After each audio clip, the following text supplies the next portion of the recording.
ജീവിതത്തിലെടുക്കുന്ന തീരുമാനങ്ങളുടെ ഉത്തരവാദിത്വം നമ്മൾക്ക് തന്നെയായതിനാൽ നല്ല തീരുമാനങ്ങൾ എടുക്കാൻ പ്രാപ്തരാകണമെന്ന് ജില്ലാ കളക്ടർ ഡോക്ടർ എസ് ചിത്ര പറഞ്ഞു. പൊതുവിദ്യാഭ്യാസ വകുപ്പിന്റെ നേതൃത്വത്തിൽ മുണ്ടൂർ IRTCയിൽ നടന്ന ഗിഫ്റ്റഡ് ചിൽഡ്രൻ പ്രതിഭാസംഗമം ഉദ്ഘാടനം ചെയ്ത് സംസാരിക്കുകയായിരുന്നു ജില്ലാ കളക്ടർ. എടുക്കുന്ന തീരുമാനങ്ങൾ ശരിയെന്ന് തോന്നിയാൽ അതിൽ ഉറച്ചു നിൽക്കുകയാണ് വേണ്ടത്. അതിന് ഇത്തരം ക്യാമ്പുകൾ സഹായിക്കുമെന്നും കളക്ടർ പറഞ്ഞു.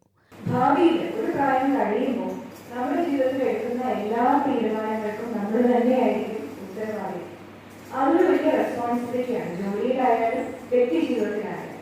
അതിലേക്ക് നമ്മളെ ഒരുക്കാൻ ഒരു പാഠപുസ്തകത്തിനും ആവില്ല, ഒരു കൂട്ടുകാർക്കും ആവില്ല, ഒരു അധ്യാപകർക്കും ആവില്ല, ഒരു മാതാപിതാക്കൾക്കും ആവില്ല. നമ്മൾ തന്നെയാണ് അതിനുവേണ്ടി നമ്മൾ ഒരുക്കുന്നത്. അത് പക്ഷെ വലിയ പേടിപ്പെടുത്തുന്ന കാര്യമൊന്നുമല്ല.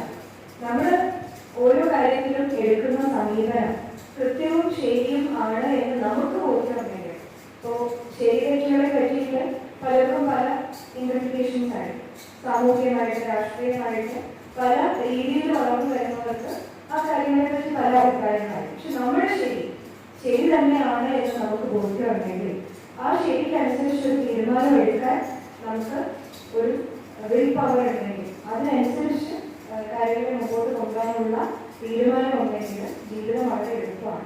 അപ്പൊ അതിലേക്കുള്ള ഒരുക്കങ്ങളാണ് ഈ ചെറിയ ചെറിയ ഇന്ററാക്ഷൻസ്, സംവാദങ്ങൾ, ക്ലാസ്സുകളൊക്കെ.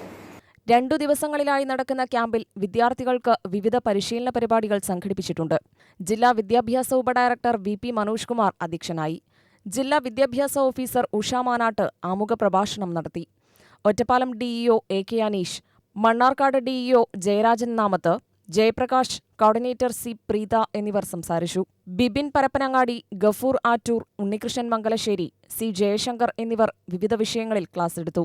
പ്രതിഭാശാലികളായ കുട്ടികൾക്ക് സവിശേഷമായ പഠനാനുഭവങ്ങൾ ഒരുക്കാനുള്ള സർക്കാരിന്റെ പദ്ധതിയാണ് ഗിഫ്റ്റഡ് ചിൽഡ്രൻ പ്രോഗ്രാം.